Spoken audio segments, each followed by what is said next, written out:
Taliwa sa grabing kainit sa panahon karon, lain-laing diskarte na lang ang himo sa mga eskwelahan. Alang nini, samantaw City dugang electric fan o gitangtang usab ang mga kortina aron mas hapsay ang classroom. Anang report ni Nico Serino.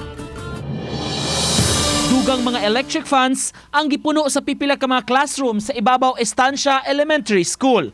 Gawa sinuon sa mga rooms nga naa sa taas nga andana nga medyo hangin ug hamugaway, sukwahi ang sitwasyon sa mga classrooms sa ground floor. Dunay firewall pa sa likod sa usa ka building, maong may pagkaalimuot kay menos man ang hangin nga makasud sa bintana. Sa uban nga mga classrooms, gipanangtang na ang kurtina ug kun hayag lang pagngon ang suga aron dili makadugang sa kaalimuot. Niya pang-open ang mga windows, niya ang mga bata padadon na mog mga kanaganing madada nga electric fan para ilang use niya pulbos kay para ma-refresh man gud ilang kuan body nga makuanan sa pulbos ba. Aminado silang maapektuhan ang pagkat-on sa mga estudyante kung grabe kainit kay dili mahimutang. Bisan mga teachers apektado usab, maong nabantayan namong sila sab dunay electric fan nga nagtutok kanila. Ma-distract yun basta makuan sa kainit sa environment, dili na siya conducive sa learning. Wala pa hinuon mi so far, kanang simbako lang, wala pa pero